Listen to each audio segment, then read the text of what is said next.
완연한 가을입니다. 어제 이스라엘 성지 순례를 마치고요, 인천공항에 딱 내렸더니 야, 가을이구나 라는 말이 제일 먼저 떨어지더라고요. 저희가 갔던 이스라엘은 아직도 여름인 것 같아요. 구름 한 점 없는 그 떼약볕. 그래서 그 하얗던 얼굴이 이렇게 검해졌습니다.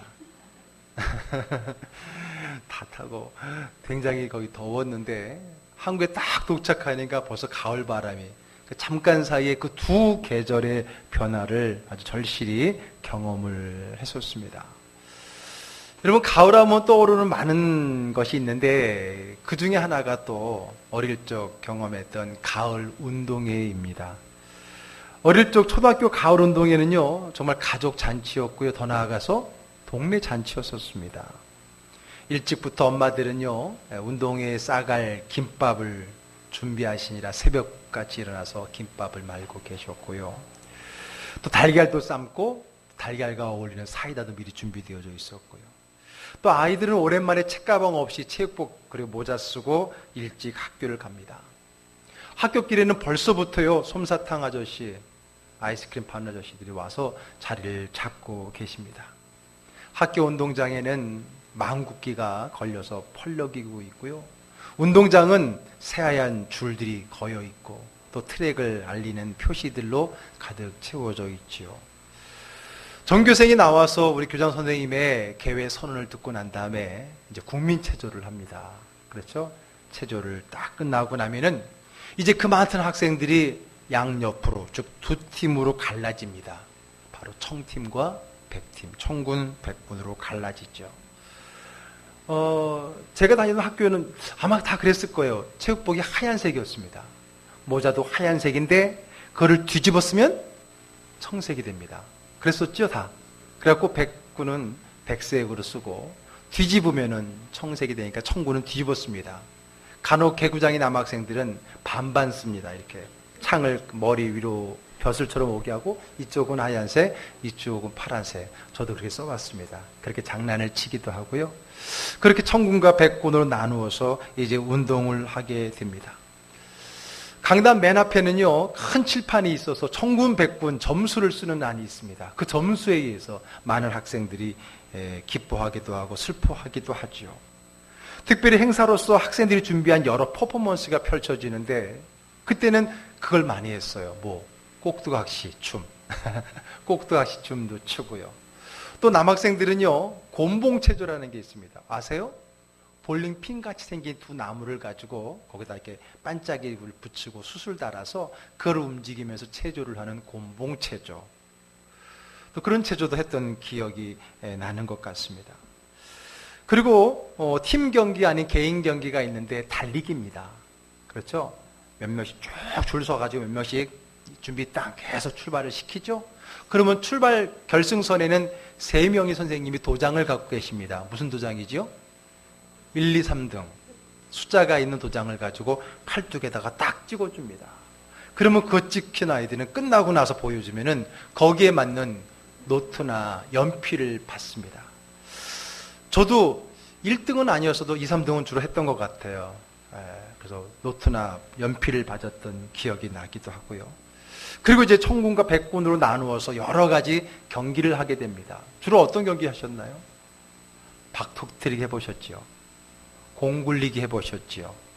또 2인 삼각 경기, 또 기마전, 줄다리기, 기마전, 장애물 넘기, 그리고 맨 마지막은 항상 하이라이트 뭐예요? 계주, 이어달리기. 그렇죠? 그런 운동들을 쭉 합니다. 중간에 우리 부모님들 달리기가 꼭 있습니다. 여기는 웃을 일들이 많아지죠.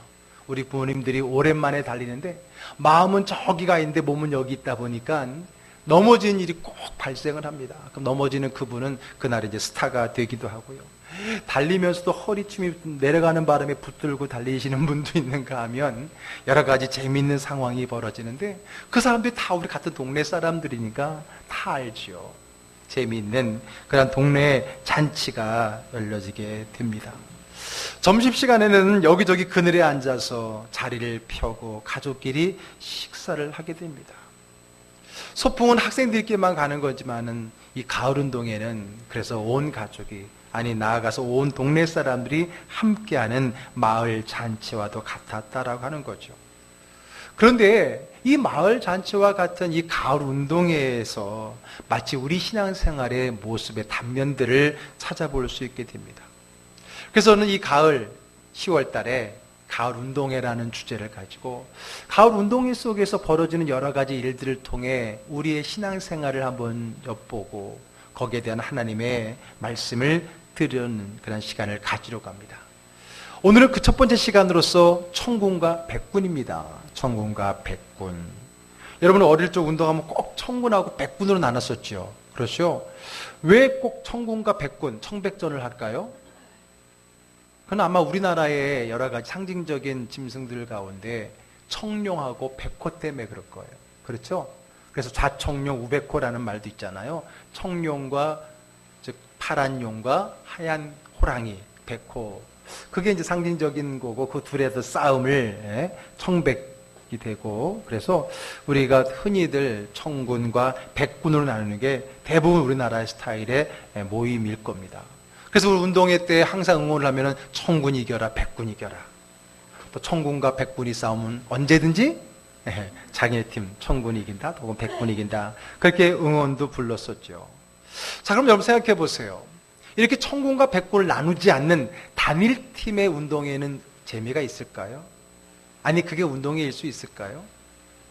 운동회라고 한다면 당연히 경쟁팀이 있어야 되는 거죠. 개인이 운동이 아닌 이상은 모든 운동회에는 다 팀이 있고 경쟁 상대가 있습니다. 경쟁을 하는 것이 운동회고 그 경쟁을 즐기는 것이 운동회고 그 경쟁을 통해서 실력을 극대화시킬 수 있다는 겁니다. 여러분, 달리기를 해도 혼자 뛰는 것과 경쟁자가 함께 뛰는 것에는 기록 차이가 얼등히 많이 나게 됩니다. 혼자 뛰는 것보다 함께 뛰는 것, 어느 게 더 실력이 좋아지겠어요? 같이 뛸 때. 특히 실력이 비슷한 사람들이 막상막하일 경우에 이때 힘이 극대화되어지고 좋은 기록이 나는 거예요. 그래서 여러분, 기록 경기 중에서 예를 들어서 육상이나 수영을 보게 되면요, 이렇게 실력이 좋은, 성적이 좋은 그 사람을 가운데쯤에 보통 3, 4라인 쪽에 딱 놔요. 그리고 붙여놓습니다. 그래야 어때요? 실력이 극대화되어지거든요. 그러니까 이 경쟁이라고 하는 것을 통해서 자신의 역량이 더 극대화지는 장점을 가지고 있다라고 하는 것입니다. 우리나라의 피겨스케이트 선수 하면 떠오르는 사람이 누구예요? 김연아 선수잖아요.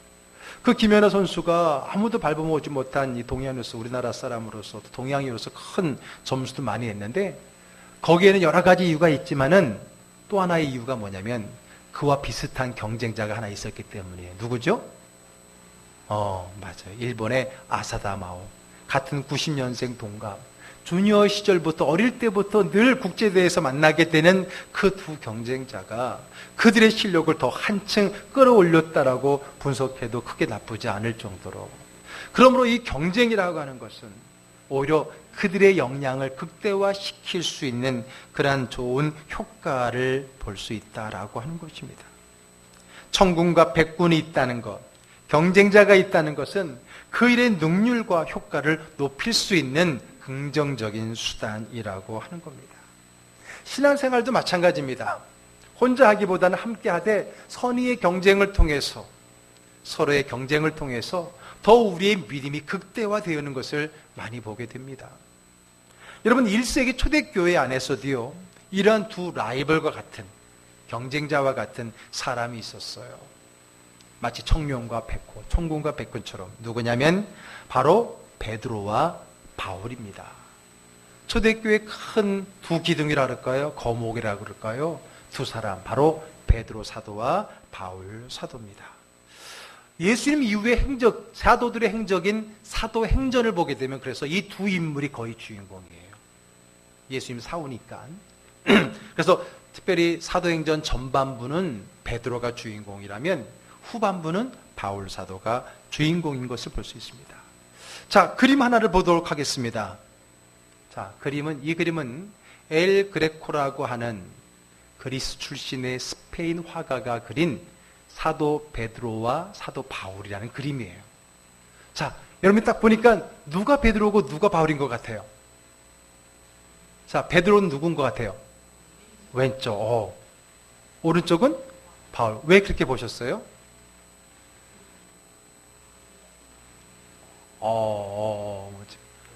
그러니까 여러분들이 그렇게 딱 이미지 속으로 벌써 이미 전달이 된 거잖아요. 그렇죠?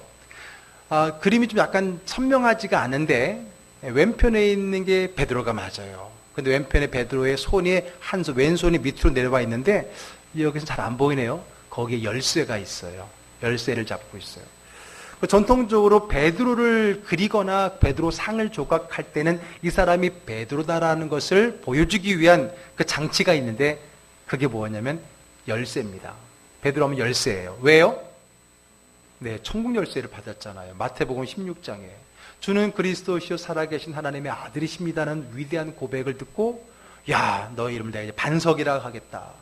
이 반석에 교회를 세우겠다 하면서 그에게 천국 열쇠를 주겠다. 그래서 음부의 권세가 이기지 못할 것이다. 그때 받았던 천국 열쇠. 그래서 성화나 또 소각에서 이 사람의 베드로라는 걸 상징하기 위해서는 그 손에 열쇠가 있는데 여기도 열쇠가 있는데 밑분이 약간 좀 시커멓게 나와서 잘 안 보이는 것 같아요. 그러면 오른쪽은 바울인데 바울이를 상징하는 것은 그가 손가락으로 가리키고 있는 게 뭘까요? 성경이겠죠. 그렇죠. 그는 신약 성경의 절반인 13권의 서신을 남길 만큼의 왕성하게 글을 쓰고 가르쳤던 사람인 것을 보게 됩니다. 자, 또 여러분 무엇을 통해서 우리가 이미지로 알 수 있냐면은 오른쪽에 바울을 보세요. 굉장히 지적이죠. 성경을 가르치는 것도 그렇고 이렇게 모든 부분이 깔끔하게, 너무 깔끔해서 여기 위에는 시원하죠. 그것조차도 굉장히 열정적이고 지적인 것을 보여주게 됩니다. 그렇죠? 한 손은 성경을 가리키고 오른손은 이렇게 펴고 있는데 두 손가락을 펴고 있는데 그것은 예수님의 인성과 신성을 가리킨다라고 하더라고요. 그래서 그렇게 뭔가 그런 것도 있고요. 옷도 보면 약간 부티나잖아요. 그가 로마의 시민권자로서의 그 어떤 신분을 상징하는 듯한. 그래서 오른쪽은 누가 봐도 바울 같은 그런 모습이었던 거죠. 반면 베드로는 어떻습니까? 누가 봐도 베드로인 것처럼 바울과 대조적입니다. 바울에 비해서 소박하지요. 옷을 보면 그가 바울과 달리 노동자임을 알 수 있어요. 그는 어부 출신이었잖아요.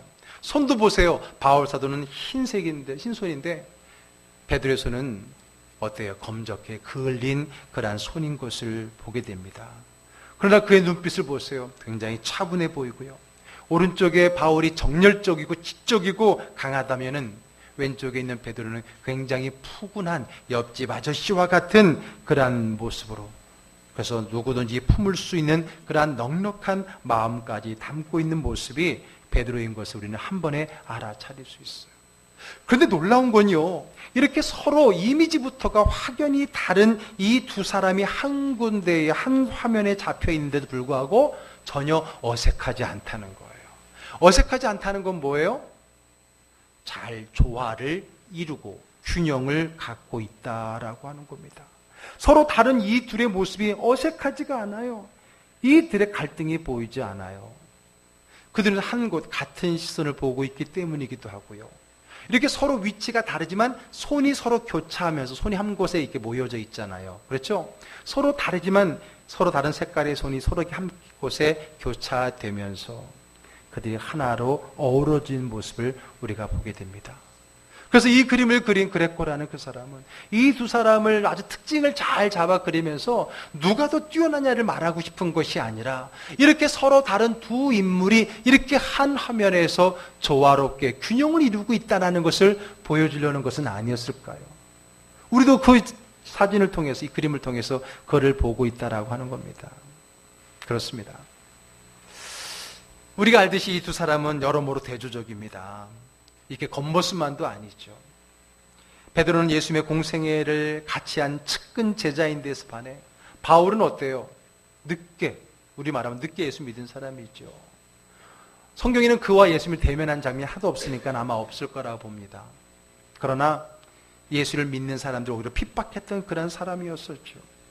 훗날 예수님이 승천하시고 난 후에 예수님이 임하셔서 만난 사람이기도 했죠. 또 베드로는 어떻습니까? 갈릴리 바다의 어부 출신으로서 노동자였었고요.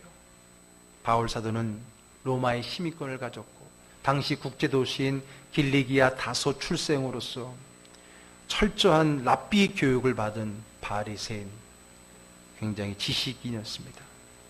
후에 그들의 사역에도 차이가 있습니다. 베드로는 주로 유대인들을 대상으로 복음을 이스라엘 땅 안에 전했다면 바울 사도는 이방 땅에서 이방인들에게 복음을 전했습니다. 그의 유창한 헬라어 실력이 오히려 그것을 더 잘 할 수 있도록 도와줬는 줄 모릅니다. 그럼에도 불구하고 그들은 그리스도라고 하는, 복음이라고 하는 하나의 중심에 서 있었기 때문에 저렇게 서로 다름에도 불구하고 조화를 이루고 함께 세워졌다는 겁니다. 서로의 사역의 방향은 달랐지만 다 초대교회의 큰 역할을 감당했던 사도입니다. 그들 중에 하나가 서고 하나가 무너져서 기독교회, 초대교회가 어느 한 측면으로만 흘러가지 않은 것이 너무나 감사해요. 바울과 같은 이성적인 측면만도 아니고 베드로와 같은 투박하지만은 그 거친 그런 어떤 품성으로도 가지 않고 이 두 가지를 다 어우를 수 있는, 그래서 오늘날 교회가 모두를 품을 수 있는 그러한 세계의 종교가 될 수 있었던 것도 어쩌면 이 둘이 서로 경쟁하지만은 어느 하나에 치우치지 않냐고 조화를 이루어서 교회를 세워나갔던 그런 의미가 바로 이 두 사람에게 있지 않나 생각을 하게 되어집니다. 그리고 같은 점이 있다면 이 둘 다 순교를 당하게 됩니다. 베드로는 우리가 전승을 통해서 많이 들었죠. 차마 내가 예수님과 똑같이 죽을 수가 없다 해서 십자가에 거꾸로 달려 죽었다라고 전승은 내려오고 있고요. 그리고 바울 사도도 순교를 당하는데 로마에서 참수형, 목베임을 당하는 죽음을 당하게 됩니다. 전에 로마에 그 바울 사도의 순교의 교회를 가봤는데 그가 목이 잘려서 떨어진 세 군데 튀었다라, 세 번 굴렀다라고 하는 그 장소를 상징적으로 놓고 얘기를 하는데, 전승이 하면 그곳에서 그 후에 샘이 터져 나왔다, 그런 이야기를 하면서 그것을 구원의 샘으로 연결시키는 것을 들어보았었습니다. 어쨌든 서로 다른 그들이 초대교회의 두 기둥으로서, 두 역할로서 두 가지를 잘 완벽하게 조화롭게 이루어냈기 때문에 오늘날 교회가 이렇게 든든히 세워가는 것은 아닐까요? 그런데 여러분, 이 두 사람의 이 조화 속에는 사실 조화만 있는 것이 아니었습니다. 그들에게도 갈등이 있었습니다. 왜냐하면 그들도 우리와 같은 사람이기 때문에 그래요. 그들도 우리처럼 수많은 시행착오를 가졌었거든요. 위대한 인물들이 한 번도 실수 없이 살았을까요? 아닙니다. 성경의 많은 위인들은 그들의 약점, 그들의 단점, 그들의 실수와 죄까지 낱낱이 고발하고 있잖아요. 다윗도 그렇고요, 모세도 그렇고요. 이들에게도 그런 실수가 없지 않았습니다. 갈등이 없지 않았습니다. 그럼에도 불구하고 그것이 그들을 어렵게 한 것이 아니라 오히려 든든하게 했고, 그들로 하여금 그들에게 주어진 사명의 자리로, 일치한 사명의 자리를 바로 갈 수 있는 길로 오히려 도움을 주었다라고 하는 거죠. 자, 베드로와 바울은요, 사실 자주 만난 사이는 아니었었습니다. 그렇죠. 바울이 회심하고 초대교회 왔지만은 잘 받아주지 않아서 바나바를 통해 받아들여졌지만은 머지않아 바울과 바나바는 안디옥에 가서, 즉 이스라엘 조위 시리아 쪽에 안디옥에 가서 그 교회에서 목회를 하고, 그 후로는 주로 이방 땅에서 선교사로 있었기 때문에 사실 두 사람이 자주 만난 것은 아니었지만은, 그러나 초대교회의 분명한 두 기둥임에는 분명합니다. 그런데 그 서로에게도 또 큰 빚을 지고 있죠. 자, 오늘 본문은요, 그들이 대면했던 많지 않는 장면 가운데 한 장면을 우리에게 보여주고 있는데, 그리 두 관계가 좋아 보이는 장면은 아닙니다. 자, 바울 사도는 안디옥 교회에 머물고 있었다 그랬죠. 바나바와 함께. 그때 일입니다. 그곳에 베드로가 찾아오게 됩니다.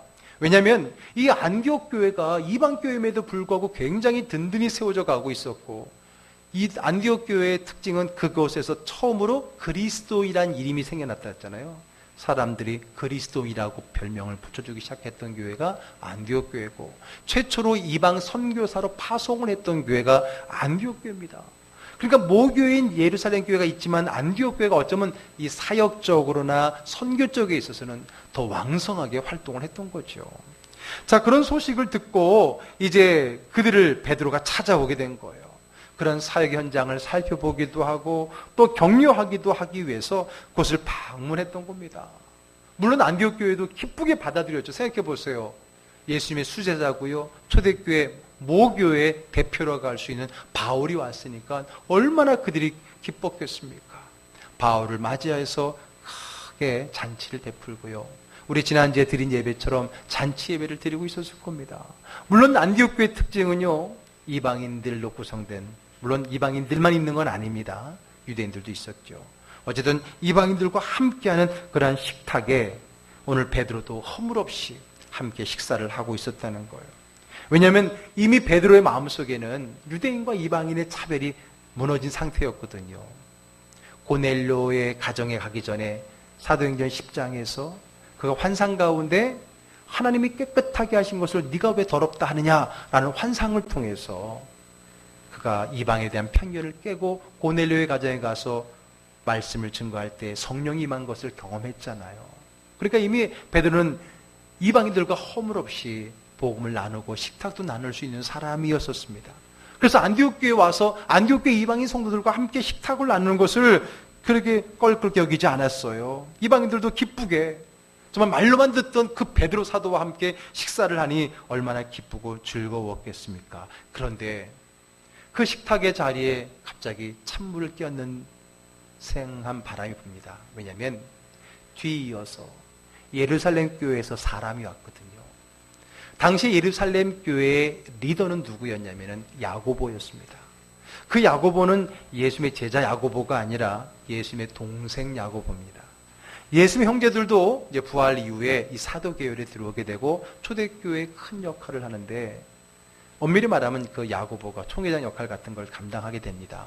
근데 그 사람이 보낸 사람들이 오는데, 전통적으로 이 예루살렘 교회는 약간 보수적이에요. 보수적이고 또 유대인 사회 속에 있기 때문에 이방인들과 어울리는 걸 굉장히 머리로는 이해가 되는데 이상하게 마음으로는 잘 안 되는 그런 어떤 사람들이었었거든요. 그래서 그 문제는 계속해서 사도행전의 문제이기도 했었잖아요. 나중에는 예루살렘 공회를 통해서 이방인들 외에게는 다른 할례와 같은 율법을 지우지 말자라고 결의를 할 정도로 그런 문제가 많았었어요. 자, 어쨌든 그들이 왔단 말이에요. 근데 그들이 왔어도 그냥 기쁘게 같이 식사를 계속해 나가면 되는데 왠지 베드로가 움찔한 거예요.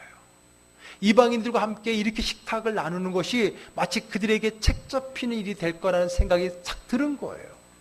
그러니까 참 마음으로는 이방인들과 문제가 없어야 되는데 그게 마음이 되니까 슬그머니 그 자리를 빠져나간 거예요.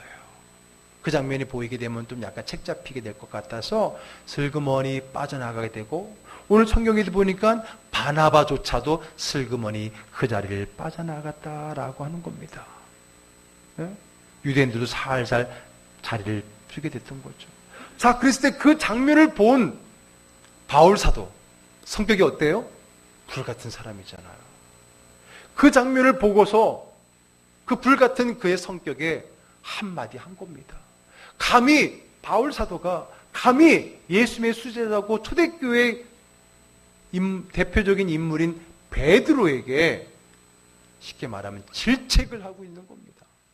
우리를 말하면은 이제 예수 믿지 얼마 안 돼갖고 이제 세례받은 사람이 기존의 막 사람들한테 막 거기에 대해서 얘기를 하는 것과 같은 그런 장면이 연출이 되고 있는 거예요. 왜? 당신이 복음 안에서 모든 것을 다 받아들이고 그런데 당신의 태도를 보니까 그렇지 않은 것 같다라고 지금 그에 대해서 책망을 하고 있는 거예요. 누구에게? 예수의 수제자 베드로에게, 초대교회 대표에게요. 자, 오늘 본문의 11절을 읽어볼게요. 게바가 안디옥에 이르렀을 때에 책망받을 일이 있기로 내가 그를 대면하여 책망하였노라. 세긴 세죠, 바울 사도가. 자, 바울은 그런 위선을 덮어두려 하지 않았습니다. 오히려 그것을 드러내 모든 사람에게 직면하게 한 겁니다. 뭐 참지, 감싸주지. 우리는 주로 이제 복음을 그렇게 이야기하지요. 그러니까 오히려 이 바울의 이런 태도가 굉장히 당황스럽지만은, 그러나 그는 다른 것이 아니라 이 복음에 변질되는 것, 이 복음의 위선에 대해서는요, 그는 참을 수가 없었던 겁니다. 복음의 진리가 왜곡되거나 훼손될 우려가 있는 곳에서는요, 그는 갈등을 두려워하지 않고 드러냈다라고 하는 거예요. 네, 그럴 때가 있어요. 모든 게 좋은 거고 감추는 게 좋은 것만은 아니에요. 정말 이거는 복음 앞에 진리의 문제라고 한다면 이건 아니다 할 때는 우리가 과감하게 그 아픔의 상처를 드러내고 환도를 도려내야 될 그럴 때도 필요하다는 것을 우리에게 가르쳐주고 있는 겁니다. 그런 의미에서 바울은 주저함 없이요 외쳤던 겁니다. 바울은 두리뭉실 좋은 게 좋은 거라고 그렇게 얼버무리지 않았다는 겁니다. 당시에 초대교회, 아니 기독교의 최고의 대표이고 상징과 같은 그 베드로를 향하여서 꾸짖었다라고 하는 겁니다. 만약에 서열이 있고 권력이 있다라고 한다면 말도 안 되는 거죠. 자, 14절 한번 읽어볼 텐데 좀 더 이해를 쉽게 하기 위해서 세 번역으로 제가 갖고 왔으니까 한번 읽어보시기 바랍니다. 나는 그들이 복음의 진리를 따라 똑바로 걷지 않는 것을 보고 모든 사람 앞에서 게바에게 이렇게 말하였습니다. 당신이 유대 사람인데도 유대 사람처럼 살지 않고 이방 사람처럼 살면서 어찌하여 이방 사람들로 유대 사람이 되라고 강요합니까? 내가 이방인들과 같이 살지 않으면서 어떻게 이방인들에게 우리처럼 예수 믿고 하나님처럼 살자라고 말할 수 있겠느냐? 단호하게 그의 잘못된 그 복음의 자세를 꾸짖고 있다는 거죠. 더 놀라운 건요, 이런 꾸지람을 들은 베드로의 자세입니다.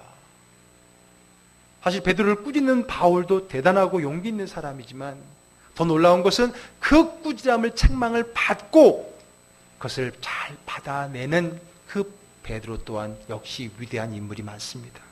만약에 그가 고깝게 여겼더라면요, 야, 네 예수 믿은 지 얼마 됐다고 말이야?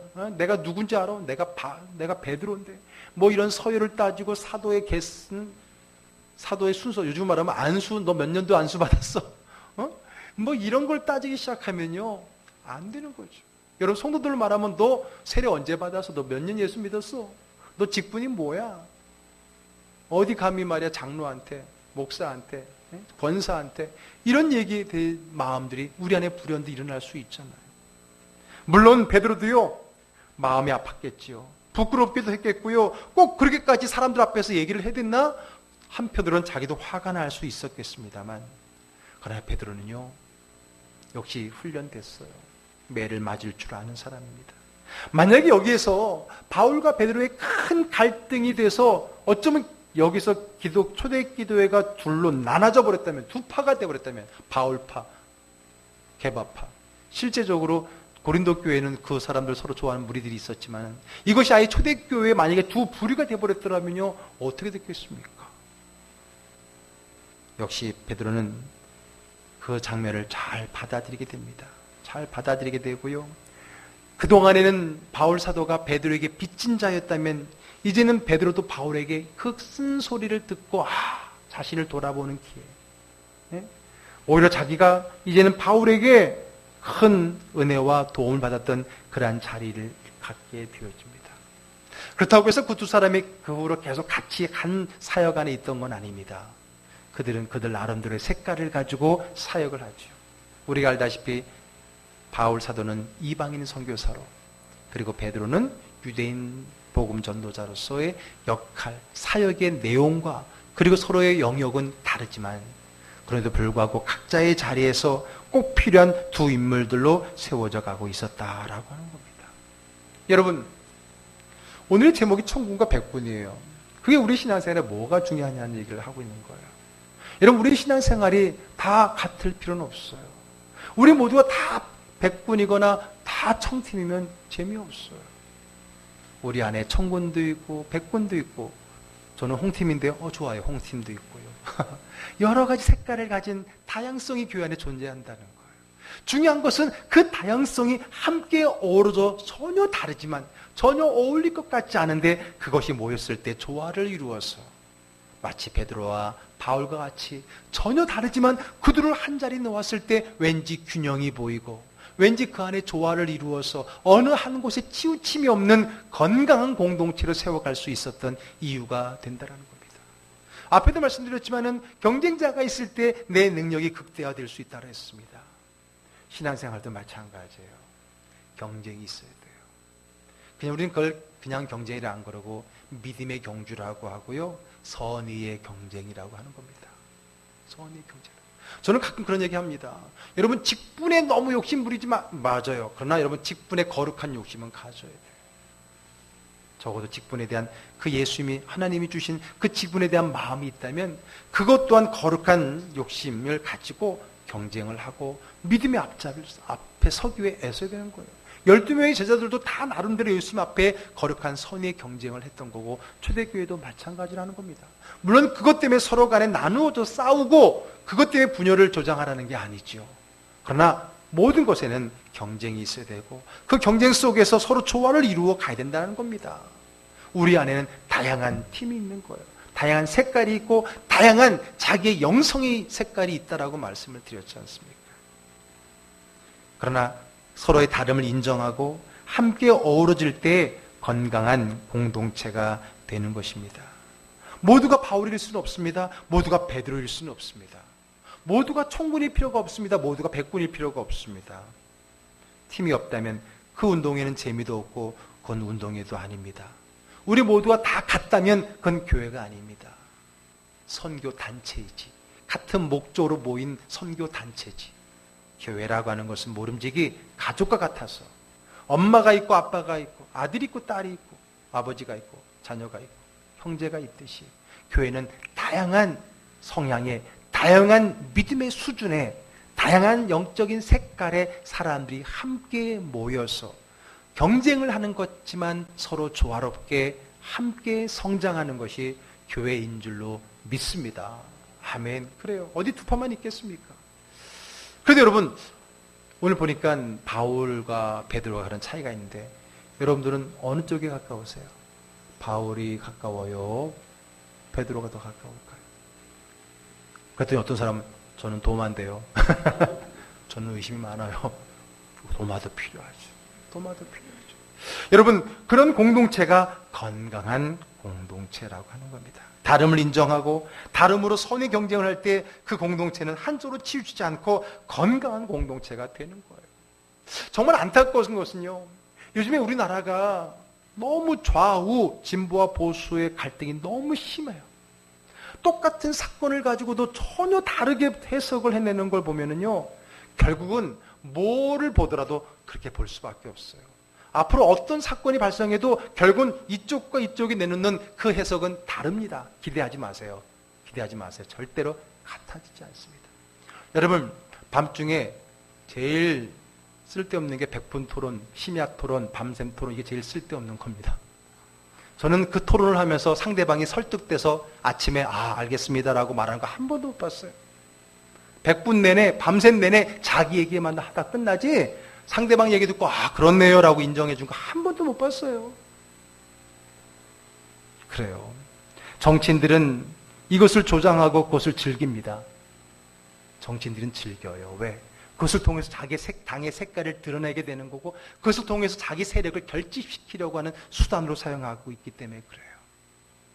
괜히 우리는 그것 때문에 물론 우리들도 각자의 다 색깔이 있는 거예요. 그러나 그렇게 서로를 긴장하게 하고 갈등하게 하고 그것을 조장하는 그런 분위기에 부화내동할 필요가 없어요. 저는요. 좌우, 진보, 보수 다 필요합니다. 필요합니다. 왜 필요하냐? 균형을 위해서 필요한 거예요. 우는 없고 좌만 있거나 좌는 없고 우만 있으면 안 되는 거예요. 균형이 있어야 그곳이 어느 중간에 중심에 설 수 있기 때문이에요. 그 말은 뭐냐? 좌도 우도 아니라는 거죠. 그 말은 이 어딘가에 분명히 어딘가에 중심이 있잖아요. 그 중심을 잡기 위해서 우리는 마치 시소의 균형을 맞추듯이 필요한 거예요. 내 반대편에 있다고 해서 나쁘다라고 말하면 안 되고 그것이 없어야 이 나라가 안정되고 평화롭다게 말하는 건 잘못된 이야기인 거예요. 둘이 다 적당한 균형을 가지고 문제는 그 균형을 잘 유지해 나가는 사회가 건강한 사회, 건강한 국가. 교회도 마찬가지라고 하는 거예요. 모두가 다 똑같을 필요가 없어요.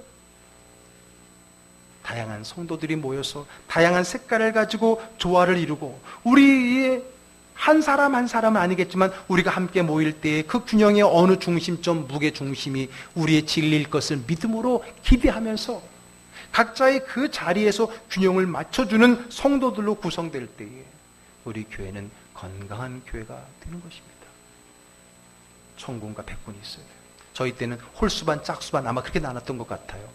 홀수반, 짝수반 나눠서 청백팀을 하죠. 그런데 여러분 그 청백팀은 영원한 청백팀입니까? 아니죠. 운동회 끝나면 다 똑같아요. 같은 같은 친구고 같은 학교고 같이 어우러져서 세워가고 있는 겁니다.